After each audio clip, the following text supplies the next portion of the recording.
कहते हैं शिक्षा का मंदिर सबसे पवित्र होता है, लेकिन अगर उसी मंदिर का नींव किसी की लाश पर रखी गई हो तो वो मंदिर नहीं मकबरा बन जाता है। ये घटना कबीर के साथ घटी है। कबीर ने मुझे बताया कि मेरी कहानी की शुरुआत होती है साल 2012 में। मेरा पिता का ट्रांसफर शिमला के पास एक छोटे से हिल स्टेशन कसौली में हुआ था। वहाँ के सबसे प्रतिष्ठित लेकिन सबसे पुराने स्कूल में मेरा दाखिला करवाया गया। स्कूल की इमारत अंग्रेजों के जमाने की थी। पत्थर की ऊंची दीवारें जिन पर काई जमी हुई थी, चारों तरफ देवदार के घने जंगल और हमेशा छाया रहने वाला कोहरा। पहली बार जब मैंने उस स्कूल के गेट के अंदर कदम रखा तो मुझे अजीब सी ठंडक महसूस हुई।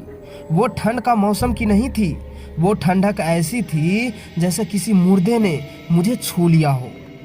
हॉस्टल में मुझे कमरा नंबर 12 मिला। मेरा रूममेट था रजत वहाँ पिछले 5 सालों से पढ़ रहा था। पहली ही रात जब वहाँ तेज बारिश हो रही थी, रजत ने मुझे कहा, कबीर, इस स्कूल में तुम कहीं भी जाना, लाइब्रेरी, प्लेग्राउंड, चर्च, लेकिन कभी भी नॉर्थ विंग के तरफ मत जाना। मैंने पूछा, क्यों, वहाँ क्या है? रजत की आंखों में एक अजीब सा खौफ तैर गया। उसने धीमी आवाज में कहा, वहाँ पुराना स्कूल है, 1980 में वहाँ आग लग गई थी। सब कहते हैं कि शॉर्ट सर्किट था, लेकिन पुराने स्टूडेंट्स जानते हैं कि उस दिन रूम नंबर 444 में क्या हुआ था। इंसानी फितरत है, जिस चीज के लिए मना किया जाए इंसान वही करता है। 2 महीने बीत गए। मैं, रजत और हमारे 2 और दोस्त समीर और बिक्की, हम चारों की अच्छी दोस्ती हो गई थी। दिसंबर की एक सर्द रात थी। हम सब रजाई में दुब के बातें कर रहे थे। तभी बिक्की ने, जो ग्रुप का सबसे निडर लड़का था, उसने एक शर्त रखी। सुना है नॉर्थ विंग के दरवाजे पर कोई ताला नहीं लगा है, वह जंजीर लिपटी है। क्या तुम लोगों में दम है आज रात वहां जाने का? वहां देखेंगे कि कैसे पढ़ाई होते थे, कैसे लोग रहते थे। रजत ने मना किया, पर हम सब ने उसे कायर बोलकर चिढ़ाया। आखिरकार रात के 12:30 बजे, जब पूरा हॉस्टल वार्डन की खर्राटों की आवाज में गूंज रहा था, हम 4 दोस्त दबे पांव अपने कमरे से बाहर निकले। बाहर घना कोहरा था, हाथ को हाथ नहीं बुझ रहा था। हम टॉर्च की रोशनी में नॉर्थ विंग की तरफ बढ़े। वो इमारत बाकी स्कूल से अलग थी। जली हुई खिड़कियां, काली पड़ चुकी दीवारें, ऐसा लग रहा था जैसे कोई विशाल राक्षस मुंह खोले अंधेरे में बैठा हो। बिक्की ने लोहे के भारी गेट को धक्का दिया। जंग लगे दरवाजे की चरचराहट आवाज बहुत गूंज गई। आवाज इतनी तेज थी कि लगा पूरा स्कूल जाग जाएगा। हम सहम गए, लेकिन सन्नाटा छाया रहा। हम अंदर दाखिल हुए। अंदर की हवा में सीलन और जले हुए लकड़ी की बदबू। 30 साल बाद भी जैसे लग रहा हो अभी अभी ही कुछ जला हो। हम सीढ़ियां चढ़कर दूसरी मंजिल पर पहुंचे। हमारा मकसद था 4थी मंजिल रूम नंबर 444 तक पहुंचने का।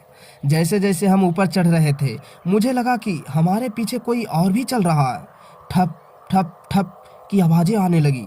मैंने पीछे मुड़कर देखा, टॉर्च की रोशनी घुमाई।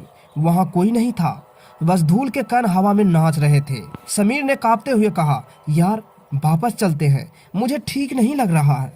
बिक्की ने उसे चुप कराया। आखिरकार हम 4थी मंजिल पर पहुंच ही गए। यहाँ का माहौल एकदम अलग था। नीचे की मंजिलों पर धूल थी, लेकिन 4थी मंजिल का फर्श एकदम साफ, जैसे अभी अभी किसी ने झाड़ू लगाई हो। और फिर हमें वो कमरा दिखाई दिया, रूम नंबर 444।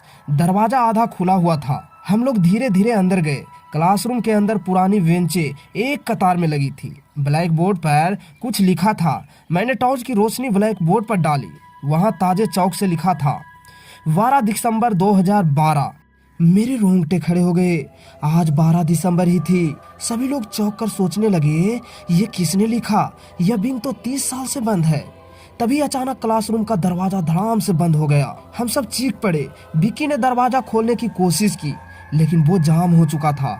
और तभी क्लासरूम के कोने से एक आवाज आई, किसी बच्चे के रोने की। टॉर्च की रोशनी उस कोने में पड़ी। वहाँ एक लड़का बैठा था, स्कूल की पुरानी यूनिफॉर्म पहने हुए। उसका सिर घुटनों में था। रजत ने हिम्मत करके पूछा, कौन हो तुम? उस लड़के ने धीरे धीरे अपना सिर उठाया। उसका चेहरा देखते ही सभी लोग चौंक गए। उसका चेहरा था ही नहीं, वहां सिर्फ झुलसी हुई चमड़ी थी और 2 खाली काले गड्ढे आंखों की जगह पर। वो लड़का खड़ा हुआ और एक अमानवीय चीख मारी, टीचर आ रहे हैं, बैठ जाओ। अचानक पूरी क्लास हिलने लगी, बेंचें अपने आप हिल रहे थे, ब्लैक बोर्ड पर चौक अपने आप चलने लगा और उस पर लिखा जाने लगा, कोई रास्ता नहीं। तभी हमें लगा कि हमारे बीच कोई और खड़ा है, एक लंबा साया जिसके हाथ में एक लोहे की छड़ी थी। वो अदृश्य था, लेकिन उसकी भारी सांसें हम अपनी गर्दन पर महसूस कर सकते थे। अचानक समीर हवा में उछला और दीवार से जा टकराया। उसके मुंह से खून निकल आया। बिक्की ने चिल्लाया, भागो यहाँ से। हमने खिड़की तोड़ने की कोशिश की। मैंने एक कुर्सी उठाई और कांच पर दे मारी। कांच टूट गया, पर हम दूसरी मंजिल पर थे। नीचे कूदना जानलेवा हो सकता था, लेकिन अंदर रुकना मतलब मौत।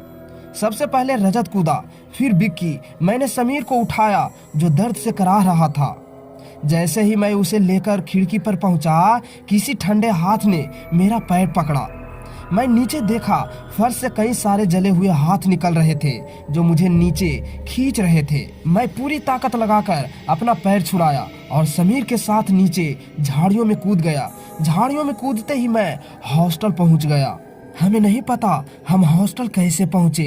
हमें बस इतना याद है कि हम पागलों की तरह भागे।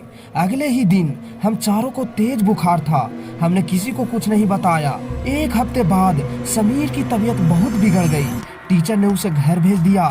फिर खबर आई कि समीर ने अपने घर की छत से कूदकर जान दे दी। उसके कमरे की दीवार पर चौक से लिखा था, होमवर्क पूरा नहीं हुआ। मैं, रजत और विक्की डर के मारे कांप रहे थे। कबीर ने बताया कि आज 10 साल बीत चुके हैं। मैं उस शहर से बहुत दूर आ गया हूँ, लेकिन आज भी जब मैं रात को सोता हूँ तो मुझे अपने पलंग के नीचे खुरचने की आवाज आती है। और सबसे डरावनी बात बताऊं, कल मैंने अपनी 10 साल पुरानी स्कूल की फोटो देखी। उस फोटो में हम चारों खड़े थे, लेकिन हमारे पीछे उस अंधेरी खिड़की में वो बिना चेहरे वाला लड़का खड़ा था और उसका हाथ मेरे कंधे पर था। अभी जब मैं आपको ये कहानी सुना रहा हूँ, मुझे अपने कमरे के दरवाजे पर किसी के भारी कदमों की आहट सुनाई दे रही है। शायद अटेंडेंस अभी भी बाकी है।